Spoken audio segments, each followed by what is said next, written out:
গল্পের শুরুতে আমরা একটা স্কুল দেখতে পাই, যেখানে সব ছাত্রছাত্রীদের স্কুল টিচাররা ঘুরতে নিয়ে যাচ্ছিল। সেখানে সবাই উপস্থিত থাকলেও একটা মেয়ে অনুপস্থিত ছিল। যে মেয়েটি অনুপস্থিত ছিল তার নাম হলো লিতা। অন্য বাচ্চারা তাকে খুঁজতে যায়। তারা দেখতে পায় লিতা স্কুলের পেছনে দোলনায় বসে আছে আর কারোর সাথে যেন কথা বলছে, কিন্তু সেখানে তারা আর কাউকেই দেখতে পাচ্ছিল না। এতে কিছুটা অবাক হলেও তারা তাকে দেখে হাসাহাসি করে। এতে লিতা অনেক বিরক্ত হয় আর সেখান থেকে উঠে আসে। কিন্তু অদ্ভুত বিষয় হলো, দোলনা থেকে উঠে আসার পরেও সেটা দুলেই যাচ্ছিল। মনে হচ্ছিল সেখানে যেন কেউ এখনো বসে আছে। তখন একটা মেয়ে গিয়ে সেই দোলনাটা ধরে যেন সেটা থেমে যায়, কিন্তু তখনই তার হাতে যেন কেউ একজন জোরে কামড় বসিয়ে দেয়। সে দেখে তার হাতে স্পষ্ট কামড়ের দাগ। এই ঘটনার পর তারা সবাই খুব ভয় পেয়ে যায় আর সেখান থেকে চলে আসে। ব্যাপারটা কি হলো লিতাও তা বুঝতে পারে না। সব ছেলেমেয়েরা গাড়িতে গিয়ে ওঠে। সবশেষে লিতাও গিয়ে সেই বাসে ওঠে। সে পেছনের জানলা দিয়ে তাকিয়ে দেখে সেই দোলনাটা এখনো দুলছে। গাড়ি সেখান থেকে চলে যাওয়ার পর আমরা দেখতে পাই সেখানে এক ভয়ঙ্কর অবয়ব বসেছিল। এই ঘটনার অনেকদিন পর আমরা একটি হাসপাতাল দেখতে পাই, যেটা ছিল একটা মানসিক হাসপাতাল। সেখানে একটা মহিলা ছিল যার নাম সারি। তার চাহনিটা ছিল খুবই রহস্যময়। সে যেহেতু মানসিক হাসপাতালে রয়েছে, তাহলে নিশ্চয়ই বড় কোনো সমস্যা আছে তার। আমরা দেখতে পাচ্ছিলাম সেদিন সেই হাসপাতালে নতুন একজন ডাক্তার আসে। সে একজন নার্সের কাছে সারির বিষয়ে জিজ্ঞেস করলে সেই নার্স তাকে বলে এই মহিলাটিকে নাকি প্রতি রাতে কেউ একজন নির্যাতন করে। যদিও আমরা কেউ কিছুই দেখতে পাই না, কিন্তু তার শরীরে অনেক নির্যাতনের দাগ পাওয়া যায়। হাসপাতালে অনেকেই মনে করে এখানে আত্মা বা জিনের প্রভাব রয়েছে, কিন্তু ডাক্তার এসব বিশ্বাস করে না। সে বলে জিন ভূত এসব কিছু না, হয়তো সে নিজেই নিজেকে আঘাত করে। এর পরের দৃশ্যে আমরা ট্রাম নামের একজনকে দেখতে পাই, যে গাড়ি চালিয়ে তার বাড়িতে আসছে। সে বাসায় ঢোকার পর তার স্ত্রীর সাথে দেখা করে। তারা খুবই সুখী দম্পতি ছিল। আর এই মেয়েটি হচ্ছে লিতা, যাকে আমরা ঘটনার শুরুতে স্কুলে দেখেছিলাম। সে এখন বড় হয়ে গেছে, বিবাহিত, আর কয়েকদিনের মধ্যেই তাদের ভালোবাসার প্রতীক আসতে চলেছে, অর্থাৎ লিতা প্রেগনেন্ট। ট্রাম্প খুব খুশি হয়ে বলে, কাল তোমার চিকিৎসার জন্য সিঙ্গাপুর থেকে একজন ডাক্তার আসছে। এটা হবে তোমার শেষ ট্রিটমেন্ট। এখানে একটু ক্লিয়ার করি, লিতার পিঠে আসলে একটা বড় দাগ ছিল, যেটা ট্রাম্প মুছে ফেলতে চায়। যদিও লিতার এতে খুব ইচ্ছা ছিল না, তবুও সে রাজি হয়। সেদিন রাতে যখন লিতা কাপড় পরিবর্তন করছিল, তখন তার পিঠে আমরা সেই জন্মদাগটা দেখতে পাই, যেটা একটু বেশি গভীর ছিল। সে কাপড় পরিবর্তন করার পর আলমারিটি লাগিয়ে দেয়। এই সময় আলমারির মধ্যে সে একটা ভয়ঙ্কর অবয়ব দেখতে পায়। এটা দেখে লিতা প্রচণ্ড ভয় পেয়ে যায়, কিন্তু পেছনে ফিরে সেখানে কাউকেই দেখতে পায় না। কিন্তু আয়নাতে তো ঠিকই সেখানে দেখা যাচ্ছে। লিতা তখন আয়না দেখে দেখে সেই ভয়ঙ্কর অবয়বটাকে ছোঁয়ার চেষ্টা করছিল, কিন্তু সে ধরতে পারে না। মূর্তি সেটি যেন অদৃশ্য হয়ে যায়। কিন্তু অদ্ভুত বিষয় হচ্ছে, বিছানাটা যেন হঠাৎ করে নড়ছিল। মনে হচ্ছিল খাটের নিচে কেউ একজন আছে। লিতা আবার আয়নার দিকে তাকিয়ে অবাক হয়ে যায়, কারণ সেই ভয়ঙ্কর অবয়বটা খাট নড়াচ্ছিল। এতে সে খুবই ভয় পেয়ে যায়। তখনই সেখানে ট্রাম্প চলে আসে আর পরিস্থিতি স্বাভাবিক হয়ে যায়। লিতা যখন এই বিষয়গুলো ট্রাম্পকে বলে, তখন ট্রাম্প এসব বিশ্বাস করে না। সে বলে, হয়তো তুমি ভুল দেখেছ, এসব কখনো বাস্তব হওয়া সম্ভবই নয়। সেদিন রাতে মানসিক হাসপাতালে দেখতে পাই সেই নার্স যখন বারান্দা দিয়ে হেঁটে যাচ্ছিল, ঠিক তখনই হঠাৎ করে কেবিনের ভেতর থেকে সে কান্নার শব্দ শুনতে পায়। যেটা শোনার পরে সে ওই রুমের ভেতরে যায় আর দেখতে পায় মহিলাটি কান্না করছে। সে বলছিল, আমি ভুল করেছি, আমাকে মাফ করে দাও। মনে হচ্ছিল কারো কাছে যেন খুব মিনতি করে ক্ষমা চাচ্ছে। এখন এটা যেহেতু একটা মানসিক হাসপাতাল, তাই নার্স বিষয়টা স্বাভাবিকভাবেই নেয় আর সে শাড়িকে ঘুম পাড়িয়ে দেয়। এই সময় সেই নার্সের পেছনেও সেই ভয়ঙ্কর অবয়বটা দেখা যায়। এর পরের দিন আমরা দেখতে পাই লিতাকে নিয়ে ট্রাম্প ডাক্তারের কাছে গিয়েছে আর শেষবারের মতো জন্মদাগটা মুছে ফেলার জন্য লেজার ট্রিটমেন্ট করাচ্ছে। এখানে আমরা দেখতে পাই ধীরে ধীরে এই দাগটা অনেকাংশেই কমে গিয়েছে। বাড়িতে আসার পর লিতা ট্রাম্পকে বলছিল, আমার পিঠে এত বড় দাগ কিভাবে হলো সেটা আমি এখনও জানি না। আমার মা কখনো আমাকে এই বিষয়ে কিছুই বলেনি। ছোটবেলা থেকেই তার মায়ের ব্যবহার খুব অদ্ভুত ছিল, তাই সে তার মায়ের সাথে বেশি দিন থাকতে পারেনি। হঠাৎ করে অফিস থেকে ট্রাম্পের কল আসে, তখন সে তাড়াহুড়ো করে অফিসে চলে যায়। আর পুরো বাড়িতে এখন লিতা একা। সে ঘুমানোর আগে বাথরুমে যায় ব্রাশ করার জন্য। এই সময় দেখা যায় সে একরকম আচরণ করছে আর তার আয়নার প্রতিচ্ছবি অন্যরকম আচরণ করছে। এখানে লিতা ব্রাশ করে মুখ ধুচ্ছিল আর তার প্রতিচ্ছবি আয়নার ভেতরে তাকে একভাবে দেখে যাচ্ছিল। লিতা যখন এই বিষয়টি লক্ষ্য করে, সে দেখে সে তো মুখ ধুয়েছে, কিন্তু এখনও কেন তার মুখে ফেনা। সে মুখ মুছে ফেলে, কিন্তু আয়নার ভেতরে থাকা অবয়বটা একদমই স্থির ছিল। সে কিছুই বুঝতে পারে না। মুখটা আবার পানি দিয়ে ধুতে থাকে। এরপর সে যখন আবার আয়নার দিকে তাকায়, সেটা ছিল একটা ভয়ঙ্কর অবয়ব, যেটা হঠাৎ দেখে সে ছিটকে পড়ে যায়। সেই শব্দে তখনই সেখানে ট্রাম্প এসে পড়ে। লিতা বলতে থাকে সেই ভয়ঙ্কর জিনিসটা তাকে আবারও ভয় দেখাচ্ছিল। ট্রাম্প কোনোভাবেই এসব বিশ্বাস করতে চাচ্ছিল না। সে বলছিল, তুমি এখন প্রেগনেন্ট, তাই হয়তো ভুল কিছু দেখেছ, হয়তো তোমার হ্যালুসিনেশন হচ্ছে, তোমাকে আরও ভালো করে বিশ্রাম নিতে হবে। অবশেষে লিতা শান্ত হয় এবং ঘুমোতে চলে যায়। রাতে যখন তারা গভীর ঘুমে ছিল, সে সময় লিতা পাশ ফিরতে আমরা ফ্লোরে দেখতে পাই সেই ভয়ঙ্কর অবয়বটাকে, যেটা লিতার হাত ধরে নেয়। আর এতে খুবই ভয় পেয়ে যায় লিতা। সে ভয়ে ভয়ে খাটের নিচে তাকায়, কিন্তু সেখানে কেউ ছিল না। বাইরে থেকে যেন একটা শব্দ ভেসে আসছে, আর তাই সে ধীরে ধীরে বাইরে গিয়ে শব্দটির উৎস খুঁজতে থাকে। সে তাদের অন্য একটা রুমে যায়, যেখানে তাদের অনাগত বাচ্চার জন্য বেডসহ খেলনা কিনে রেখেছিল, কিন্তু সেখানে খেলনাটা যেন একাই চলছিল। সে তখন একটি খেলনা অফ করে, কিন্তু তখনই ড্রয়িং রুম থেকে গান বাজার আওয়াজ শুনতে পায়।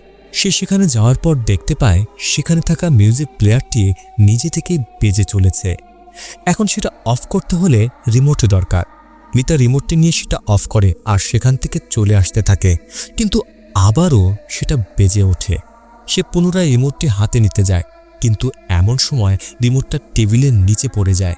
লিতা রিমোটটি ওঠাতে যায়, তখনই টেবিলের নিচে দুইটি পা দেখা যায়, যেগুলো হাওয়ায় ভেসে ভেসে আসছিল তার দিকেই। এটি দেখে সে চিৎকার করতে থাকে, আর তার চিৎকার শুনে ট্রাম্প সেখানে চলে আসে। ট্রাম্প এসে দেখতে পায় লিতা খুবই ভয় পেয়েছে আর সোফার পেছনে লুকিয়ে আছে, কিন্তু সেখানে ট্রাম্প আসতে সে আর কাউকেই দেখতে পাচ্ছিল না। তখনই হঠাৎ করে লিতার ব্যথা উঠতে শুরু করে, অর্থাৎ তার ডেলিভারির সময় হয়ে গেছে। ট্রাম্প তখন তাকে দ্রুত হাসপাতালে নিয়ে যায়, আর আমরা দেখতে পাচ্ছিলাম ডেলিভারির সময়েও লিতা সেই ভয়ঙ্কর অবয়বটাকে দেখতে পাচ্ছিল।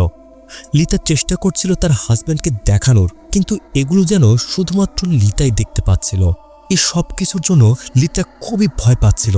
তার সাথে তো ডেলিভারির ব্যথা আছেই। তখনই তার বাচ্চার ডেলিভারি হয়ে যায়। এদিকে আমরা মানসিক হাসপাতালে দেখতে পাই সেই মহিলাটিকে নার্স গোসল করিয়ে দিচ্ছিল। তখন সে নার্সকে বলে তার মেয়ে প্রতিদিনই তার সাথে দেখা করতে আসে। এটা শুনে নার্স বলে, আপনি কি ভুলে গিয়েছেন, আপনার তো এই পৃথিবীতে আর কেউ বেঁচে নেই।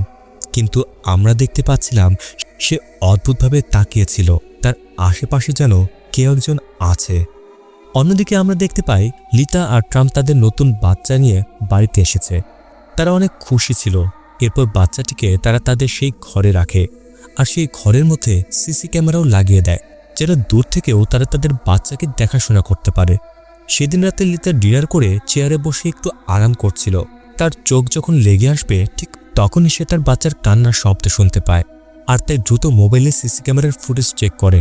এই সময় সে যা দেখে সেটা দেখেই তার পায়ের নিচের মাটি যেন সরে যায়, কারণ তার বাচ্চাকে কোলে নিয়ে দাঁড়িয়ে আছে সেই ভয়ঙ্কর অবয়ব।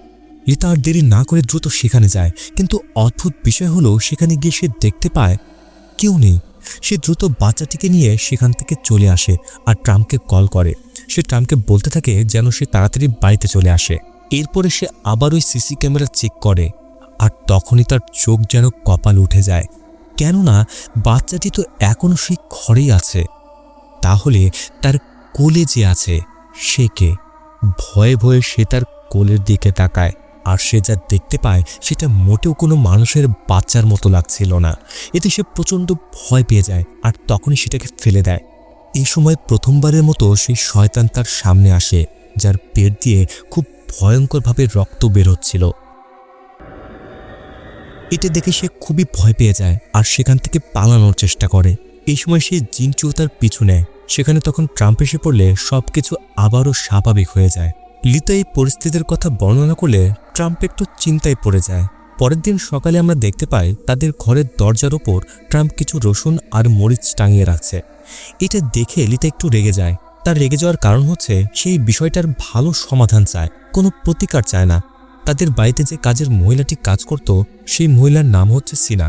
মহিলাটি জানায় সে একজন কবিরাজকে চেনে যে তাদের সাহায্য করতে পারবে, কিন্তু সেই কথাটাও পাত্তা দেয় না ট্রাম্প। সে গাড়ি করে তাদের অফিসে যাচ্ছিল, তখন হঠাৎ করে পেছন থেকে কে একজন তার কাঁধে হাত রাখে, কিন্তু পেছনে তাকালে সে কাউকেই দেখতে পায় না। এরপরে যখন আয়না তাকায় তখন সে দেখতে পায় তার পেছনে রয়েছে সেই ভয়ঙ্কর জিন যে একটা বাচ্চাকে কোলে নিয়ে বসেছিল। সেটা তখনই পেছন থেকে ট্রাম্পের গলা চেপে ধরে আর হঠাৎ করেই অদৃশ্য হয়ে যায়। সেদিন ভাগ্য ভালো ছিল তার, তাই সে বেঁচে যায়। সে কোনো রকমে গাড়িটা ইউটার্ন নিয়ে দ্রুত বাসায় চলে যায়। তার কাজের মহিলাকে বলে যত দ্রুত সম্ভব সে যেন সেই কবিরাজের সাথে তাদের বিষয়ে কথা বলে। সেদিন রাতে সেই মানসিক হাসপাতালের সামনে ওই ভয়ঙ্কর জিনকে দেখতে পাচ্ছিলাম। এই সময় হাসপাতালের ভেতরে শাড়ির ওপর খুব ভয়ানকভাবে অত্যাচার করছিল কোনো এক অদৃশ্য জিন। সে যখন প্রচণ্ড যন্ত্রণায় শব্দ করছিল তখন সেখানে নার্স আসে আর দেখতে পায় ওপর থেকে পড়ে গেল শাড়ি, যেটা দেখে সে খুবই ভয় পেয়ে যায়। এখন সে বিশ্বাস করতে বাধ্য হয় অবশ্যই কোনো অদৃশ্য শক্তি রয়েছে যা শাড়িকে নির্যাতন করছে। পরের দিন সকালে ট্রাম্পের বাড়িতে সেই কবিরাজ আসে। তার নাম হলো আদম। সে কবিরাজ হলেও তার চোখের দৃষ্টি নেই, সে অন্ধ। কবিরাজ যখন তাদের ঘরে প্রবেশ করে তখন সে এক অদৃশ্য শক্তির উপস্থিতি অনুভব করতে পারে আর তাদেরকে বলতে থাকে, দেখুন, প্রতিটা মানুষের সাথেই কারিন নামের একটি জিন থাকে আর ব্যক্তিবিশেষে এটি বিভিন্ন আচরণ করে থাকে। এরপর সে লিতার কাছে আসে আর তাকে একটা মালা পরিয়ে দেয়। সে বুঝতে পারে এই সমস্যার পেছনে দায়ী হচ্ছে লিতা নিজেই। আদম তাদেরকে জিজ্ঞেস করে, আপনারা কি সম্প্রতি কোনো জিনিস পরিবর্তন করেছেন? লিতা তাকে বলে, কিছুদিন আগে চিকিৎসার মাধ্যমে তার পিঠের জন্মদাগ মুছে ফেলা হয়েছে। আদম তখন বলে, এটা একদমই ঠিক হয়নি, কারণ আমি যা বুঝতে পারছি সেই জন্মদাগের সাথে কোনো কানেকশন রয়েছে একটা কারেন্ট জিনের, যেটা মুছে ফেলার কারণে সে প্রচণ্ড রাগান্বিত হয়ে পড়েছে। এই সময় আদম তাদের বাচ্চাকে স্পর্শ করে বলে সেই জিনটা থেকে এই বাচ্চাটাও রেহাই পাবে না, তাই খুব সাবধানে থাকতে হবে। সেখানে সে আরও একটা অবাক করার তথ্য দেয়, আর সেটা হলো লিতার পেটে আরও একটা বাচ্চা বড় হচ্ছে, যেটা কোনো মানুষের বাচ্চা নয়, এটা হচ্ছে জিনের বাচ্চা। আদম তাদেরকে বলে, আমি এই বিষয়ে আপনাদের সাথে বিস্তারিত কথা বলবো, আর সেটা বলবো আমার বাড়িতে। এখানে কিছুই করা যাবে না। এই বাড়িতে দেয়ালে দেয়ালে সেই জিনের অস্তিত্ব আমি টের পাচ্ছি। আদম তখন সেখানে তাদেরকে আরেকটা টিপস দেয়, তারা যেন তাদের বাড়িতে সব আয়না কাপড় দিয়ে ঢেকে রাখে, কারণ জিনের আগমন আয়নার মাধ্যমেই হয়ে থাকে। সেদিন রাতে দেখা যায় তারা ঘরের সব আয়নায় কাপড় দিয়ে ঢেকে দিচ্ছিল। লিতা এই সকল বিষয় নিয়ে খুবই চিন্তা করছিল। পরের দিন দেখা যায় তারা গাড়ি করে সেই কবিরাজের বাড়িতে গিয়ে পৌঁছেছে, যেখানে যাওয়ার পর আদম লিতাকে 3 রকমের পানি পান করার জন্য দেয়। 2টি গ্লাসের পানি পান করতে না করতেই হঠাৎ করে তার পেটে প্রচণ্ড ব্যথা শুরু হয়। সে 2য় গ্লাসের পানিটি কোনো রকমে শেষ করে। আদম সাথে সাথে মন্ত্র পড়তে শুরু করে আর প্রতিনিয়ত লাঠিতে আঘাত করতে থাকে লিতার 2 পায়ের মাঝখানে, যেখানে পুতুল আকৃতির একটা জিনের বাচ্চাকে জন্ম দেয় সে। আদম তখন সেটাকে পানি ভরা পাত্রের ভেতরে আটকে রাখে। তাদেরকে তখন সে বলছিল, দেখো, আমার পক্ষে এই পুরো সমস্যাটা সমাধান করা সম্ভব নয়। আমি যা বুঝতে পারছি তা হচ্ছে এই ঘটনার পেছনে লুকিয়ে আছে লিতার জীবনের একটা ভয়ানক অতীত, যেটা তাকে খুঁজে বের করে এটা সমাধান করতে হবে। এখন সেই রহস্য খোঁজার জন্য লিতা ট্রাম্পকে নিয়ে চলে যায় তার পুরনো বাড়িতে, যেখানে সে জন্ম নিয়েছিল। সে সেখানে যায় তার মায়ের সাথে দেখা করার জন্য, কিন্তু সেখানে তার মা ছিল না। বাড়িটা অনেক দিন যাবৎ বন্ধ। সে বাড়ির দেয়ালের মধ্যে লিতা আর তার মায়ের একটা ছবি দেখতে পায়। এই ছবি দেখে কি আপনারা বুঝতে পারছেন আসলে তার মা কে? হ্যাঁ, ঠিক ধরেছেন। এতক্ষণ মানসিক হাসপাতালে যে মহিলাটিকে দেখেছিলাম সেটাই হচ্ছে লিতার মা। কিন্তু সেই মহিলাটির এই অবস্থা কেন, আর কি সেই ভয়ানক রহস্য? ধীরে ধীরে আমরা সব জানতে পারবো। এই সময় আমরা একটি ফ্ল্যাশব্যাক দেখতে পাই, যেখানে আমাদেরকে 18 বছর আগে নিয়ে যাওয়া হয়। সেখানে দেখা যায় লিতার মা কেন যেন খুব অল্প বয়সে তাকে বিয়ে দিতে চাইতো, আর তার মায়ের ব্যবহারটা ছিল খুবই খারাপ, যে কারণে লিতা তার মায়ের সঙ্গে বেশি দিন থাকতে পারেনি। এখন আবার আমরা বর্তমানে ফিরে আসি। মাকে খোঁজার জন্য তারা পুলিশ স্টেশনে যায়, যেখানে পুলিশ অফিসারের কাছে মায়ের বিষয়ে জানতে চায়। পুলিশ জানায় উনি তার প্রতিবেশীদের জন্য খুবই বিপজ্জনক ছিলেন, বিভিন্ন সময় বিভিন্ন জনের উপর আক্রমণ করেছেন, অনেকে সে মারাত্মকভাবে আঘাত করেছেন, এমনকি গভীর রাতে অনেক জোরে জোরে চিৎকার করতেন। এই কারণে তাকে মানসিক হাসপাতালে ভর্তি করতে বাধ্য হয়েছে। তারা তখন সে অফিসারের কাছ থেকে মানসিক হাসপাতালের ঠিকানা নেয়। ওইদিকে দেখা যায় আদম যখন তার কাজের রুমে ছিল, সেখানে হঠাৎ করেই পরিবেশটা যেন পাল্টাতে শুরু করে। সে যেহেতু দেখতে পায় না, তাই তাকে ভয় দেখিয়ে কোনো লাভ নেই। তাই সেই ভয়ঙ্কর জিনটা ফ্যানের সাথে আদমের মাথা লাগিয়ে মাথাটা শরীর থেকে আলাদা করে দেয়। এর ফলে সে সেখানেই মারা যায়। এদিকে দেখা যায় লিতা আর ট্রাম্প সেই মানসিক হাসপাতালে গিয়ে পৌঁছেছে, যেখানে ডাক্তারের কাছ থেকে তার খবর নিয়ে তার মায়ের কাছে যায়। লিতা তার মাকে ডাক দেয়, কিন্তু অবাক করার বিষয় হচ্ছে তাকে দেখে লিতার মা ভয়ানকভাবে চমকে ওঠে। লিতা তার মায়ের দিকে এগিয়ে যায়, আর তার মা তার থেকে দূরে চলে যায়। কি যেন এক ভয় তাকে তিলে তিলে মারছিল। এই সময় অদ্ভুত একটি বিষয় শোনা যায়। লিতার মা তাকে বলছিল, প্লিজ তুমি আমাকে মাফ করে দাও, আমি তোমাদের দুজনকে আলাদা করে খুব বড় ভুল করেছি, আমাকে মাফ করে দাও। লিতা এখানে অবাক হয়ে যায় আর ভাবতে থাকে তার মা এসব কি বলছে। তার নাম তো লিতা, তাহলে সে নিনা বলে ডাকছে কেন? অবস্থা বেগতিক দেখে সেখানে থাকা নার্সরা তার মাকে সেখান থেকে নিয়ে যায়। এই সময় লিতা ট্রাম্পকে বলছিল, আমি কিছুটা অনুমান করতে পারছি আমার অতীত সম্পর্কে, যেটি আমার মা কখনো আমাকে বলেনি। তবু আমি যা বুঝতে পারছি তা হচ্ছে আমার একটা বোন ছিল যার নাম নিনা। সে মূলত আমার আর মায়ের ক্ষতি করতে চাচ্ছে, কিন্তু কিভাবে মারা গেল আর কেনই বা আমাদের ক্ষতি করতে চায়, এই বিষয়ে আজও রহস্য রয়ে গেছে। তারা যখন তাদের মোবাইলের সিসি ক্যামেরাটা চেক করে, তখন তারা দেখতে পায় সেই ভয়ানক জিন তাদের বাচ্চাকে কোলে নিয়ে দাঁড়িয়ে আছে আর ক্যামেরার দিকে এক দৃষ্টিতে তাকিয়ে আছে। তখন তারা দ্রুত তাদের বাসার উদ্দেশ্যে রওনা দেয়। এদিকে বাসার কাজের লোক সিনা লক্ষ্য করে একটা আয়না থেকে পর্দা সরে গিয়েছে। তখন সে আয়নাটা আবার পর্দা দিয়ে ঢেকে দেয়। সেটা ঢাকার পর সে যখন চলে যাচ্ছিল, ঠিক তখনই সেটার ভেতর থেকে কিছু একটা বেরিয়ে আসে, আর এটাই ছিল সেই ভয়ঙ্কর জিন। সিনা এটা দেখে প্রচণ্ড ভয় পেয়ে যায়। সেই ভয়ানক জিনটি ধীরে ধীরে তার দিকে এগিয়ে এসে গলা টিপে ধরে। সিনাকে সে খুব বাজেভাবে সেখানেই মেরে ফেলে। এদিকে সেই মানসিক হাসপাতালে দেখা যায় সেখান থেকে ইতিমধ্যে পালিয়ে গিয়েছে সারি, অর্থাৎ লিতার মা। লিতারা যখন বাসায় আসে তখন তারা দেখতে পায় সেখানে মরে আছে সিনা, ভয়ঙ্করভাবে মৃত্যু হয়েছে তার। লিতার বাচ্চার কিছু হয়েছে কিনা সেই ভয়ে লিতা দৌড়ে তার বাচ্চার কাছে যায়। সেখানে গিয়ে সে দেখে তার মা তার বাচ্চাকে নিয়ে সেখানে বসে আছে। এটি দেখে সে একটু স্বস্তির নিঃশ্বাস ফেলে, একটু শান্তি অনুভব করে। আর এখানেই এই ঘটনার সবচেয়ে বড় টুইস্ট উন্মোচন হয়। লিতার মা তাকে একটি ছবি দেয়, যেখানে দুটি বাচ্চা একসাথে জোড়া লেগেছিল, অর্থাৎ যমজ হয়েছিল, যার মধ্যে একজন হচ্ছে লিতা আর একজন হচ্ছে লিনা। তাদের দুজনের শরীর জোড়া লেগেছিল। মানুষ দুটো হলেও তাদের হৃদয় ছিল একটা। হৃদয়টা ছিল নিনার বডির ভেতরে। যেহেতু হৃদয় ছাড়া মানুষ বাঁচতে পারে না, তাই যদি দুজনকে আলাদা করা হয় তাহলে নিনা বাঁচবে না। এটাই বলেছিল ডাক্তার। কাকে বাঁচাবে না এই সঠিক সিদ্ধান্ত নিতে বেশি একটা ভাবেনি সারি। সে অপারেশনের মাধ্যমে দুজনকে আলাদা করে ফেলে, আর বেঁচে যায় লিতা। হৃদয় ছাড়া মারা যায় লিনা। লিতার পিঠের মধ্যে আমরা যে দাগটা দেখতে পাচ্ছিলাম সেটা মূলত দুজনকে পৃথক করার দাগ, অর্থাৎ এটা অপারেশনের দাগ ছিল, যেটা কোনো জন্ম দাগ ছিল না। এই অংশটাতে মূলত তারা দুজনই জোড়া ছিল, তাই আমরা সেই ভয়ঙ্কর জিনের পেটের মধ্যেও ক্ষত দেখতে পাচ্ছিলাম। মূলত লিতার পিঠের আর লিনার পেটের জায়গা দিয়ে তারা দুজনই জোড়া ছিল। এত বছর নিনা লিতার কোনো ক্ষতি করেনি, সে শুধু তার মাকে এর জন্য দায়ী ভাবত, আর তাই তার মাকে সবসময় সে নির্যাতন করত। সে তো মারা গিয়েছিল, আসলে তার কারেন্ট জিন এসব করছিল। কিন্তু যখনই লিতা তার শরীরে থাকা সেই দাগটা মুছে ফেলে, তখনই সেই জিনটি রেগে যায় আর লিতার ক্ষতি করতে শুরু করে। আমরা জানতে পেরেছিলাম এই সার্জারিটা হয়েছিল যখন তারা প্রায় অনেক বড় হয়ে গিয়েছিল।